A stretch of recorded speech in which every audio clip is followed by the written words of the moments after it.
De l'innovation dans le partenariat entre la BCDC et l'ULG.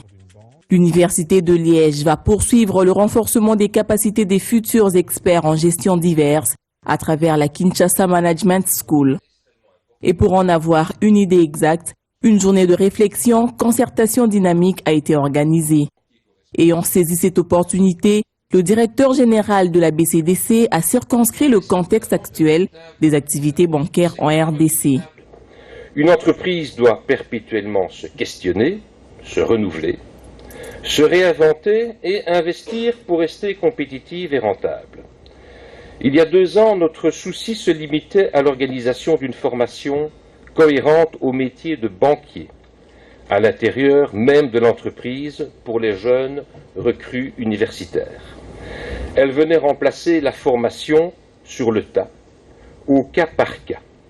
Tout simplement parce que le nombre de personnes à former représentait une masse critique suffisante pour un tel investissement.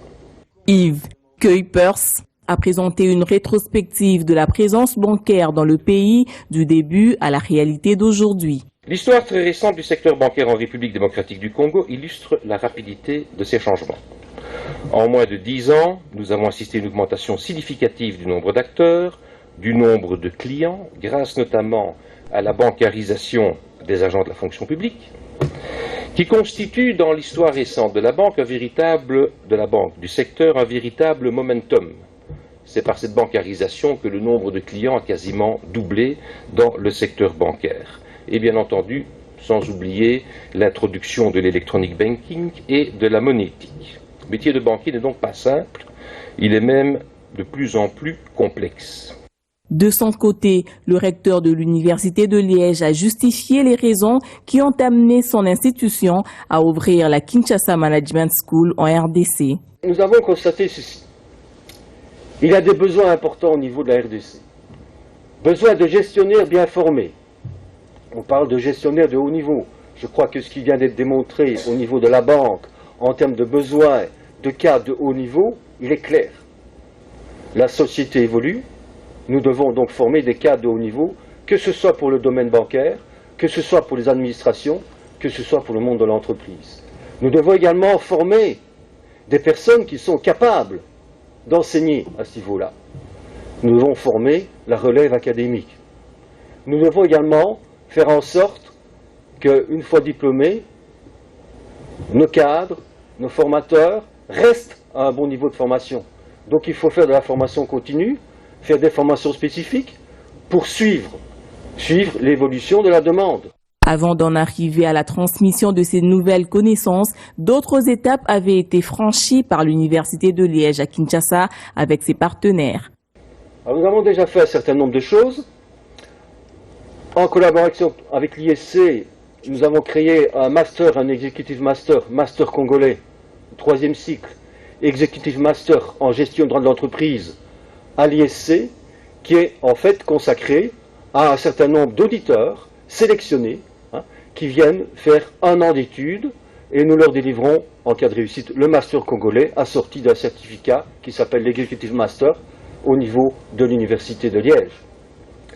Certains d'entre eux travaillent, ont leur entreprise, ça leur permet d'améliorer leurs compétences, de progresser dans leur entreprise ou d'améliorer la situation de leur entreprise ou de progresser dans le cadre administratif où ils se situent.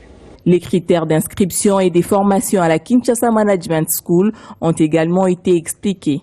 Nous avons le master en gestion et droit de l'entreprise, c'est sur 1 an, 12 mois de calendrier. Les autres, la banque, c'est plus court.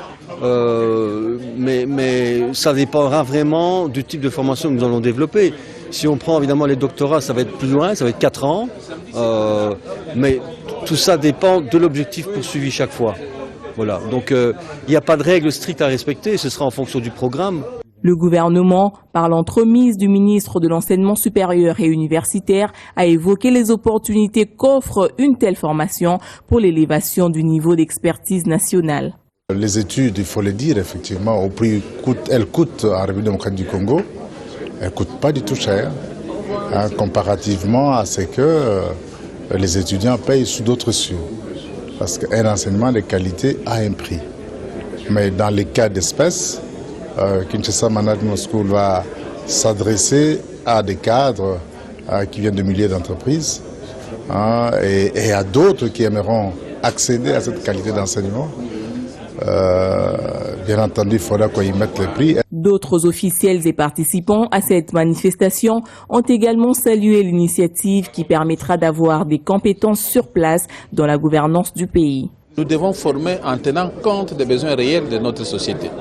Et voilà pourquoi j'approuve la démarche de la BCDC et qui m'intéresse au plus haut sommet et que je trouve qu'il faut qu'il y ait une synergie entre les acteurs de la formation pour qu'on puisse améliorer encore davantage cette démarche.